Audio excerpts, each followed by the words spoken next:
Welcome back everybody. Today I'm going to tell you about why I think this lens might be the most important lens for you while you're traveling. Of course, I'm talking about a prime lens, and in my example it's the 23mm f2 lens from Fujifilm, which equates to a 35mm full frame equivalent. And of course I'm talking about my personal experiences with this lens and photography, travel photography in general. So when traveling, I always take my entire photography kit with me, but when I'm talking about travel photography specifically, I am excluding landscape photography, as for that I obviously want my entire photography kit. The problem I have is when I want to do travel photography and I'm just walking around like a nice neighborhood, or I'm exploring a city or something like that, if I have a lens on my camera that is just too big, it's basically sitting in my sling bag most of the time and I rarely take it out. So it's not one specific reason I don't really do travel photography, or I rarely take my camera out if I have too big a lens on my camera when wanting to do travel photography. It's a couple of different reasons, I would say. But first of all, I want to preface, it's not that the lens is too heavy, because the difference between my 23mm f2 prime and the 16 to 80mm that is currently sitting on my camera, the weight difference is not that big. I think it's about 260 grams difference, so it's not that big a deal. It's a couple of different reasons.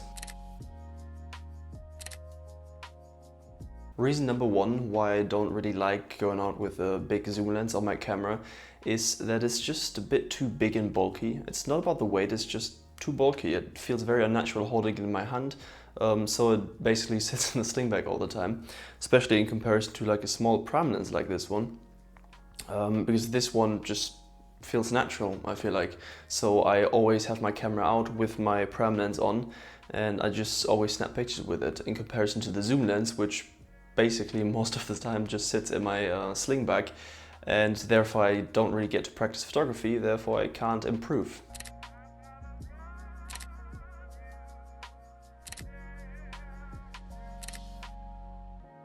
Another reason is that for me, and probably a lot of you too, travel photography is quite a fast-paced kind of photography, and I usually am not alone when I'm traveling, so I can't really take too long composing all the different shots. It makes the entire process of using a zoom lens just so much harder, because you have so many focal lengths to choose from, that you basically get like a choice paralysis, and you probably end up just standing where you're standing, just zooming in on the subject you want to shoot and just shooting it from where you're standing. And if you're using a prime lens in turn, you only have that one focal length. You can basically look for a quick composition and probably end up with a way nicer image, because you actually can't shoot the picture from where you're standing most of the time, I guess. So you actually have to look for something, but it's so much quicker because you have one predetermined focal length. So, quick interruption, if you like this video, I would really appreciate it if you'd give me a thumbs up, because it really helps out with the YouTube algorithm. I think these two reasons just come together and make it so much more desirable to have my prime lens on my camera instead of my zoom lens. Because that way I don't have my camera packed away, I always have it in my hand, and I always get to practice my photography. This entire thought counts exclusively for travel photography, so walking around cities, exploring areas and so on and so forth. Because when I'm out with the goal of actually taking pictures and not just exploring different areas, when I'm out with the goal of doing landscape photography or nature photography or maybe even cityscape photography, I basically always just take my big backpack and just take everything with me, also the tripod and so. And most of the time I will obviously switch lenses, put different filters on my lens and so on.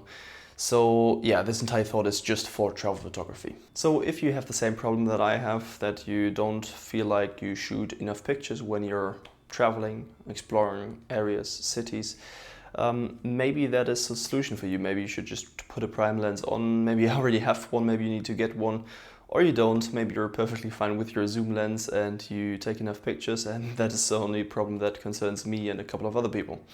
But yeah, maybe you're one of them and you need to try this. Just give it a shot. The reason why I oftentimes in the past decided against using a prime lens and instead taking a zoom lens when I'm traveling is because when you go out, oftentimes, most of the time I guess, you go into unfamiliar territory and you don't really know what focus lengths you're gonna need.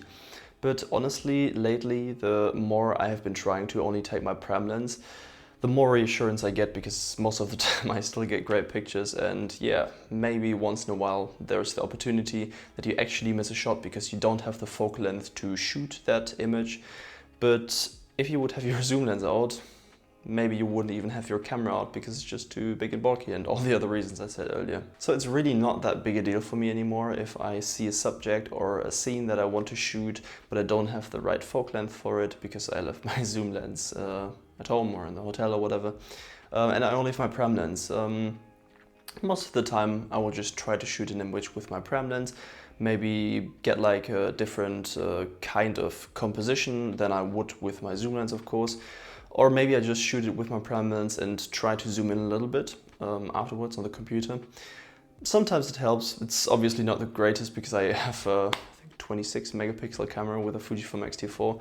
It's not full frame, so it's not that great for zooming. But most of the time I don't need that anyway. But yeah, like I learned to live with it, and if it's actually a shot I really like, I might just come back the next day and actually take my zoom lens. So for the future, I'm thinking of maybe expanding or even changing my pram lens setup a little bit.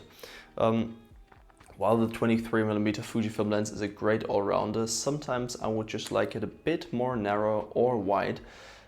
So I'm thinking of maybe getting a 16 or 18mm lens, which would be 24 or 27mm full frame equivalent, as well as a 35mm lens, which would be 50mm full frame equivalent, of course.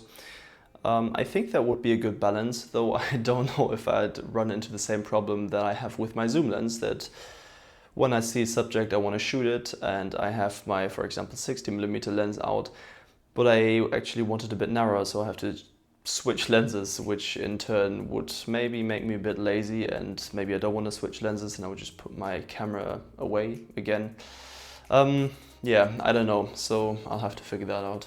As I mentioned earlier, I always carry my sling bag anyway, so it wouldn't really be a big deal to take another lens with me. Yeah, but I would have to see if it creates more problems because of the changing of the lenses, if I would actually do it frequently, or if it would lead to me being lazier and not shooting any pictures or less pictures. I hope you liked this video. I hope I can help you out with it. If you have the same problem that I have, maybe taking a pram lens exclusively for your travel photography can help you out the way it helped me. If you liked this video, I would really appreciate it if you would give me a thumbs up. It helps and boosts the YouTube algorithm immensely. And if you want to see more videos like this, subscribe to the channel. That's it from me for today. Have a good one. Bye.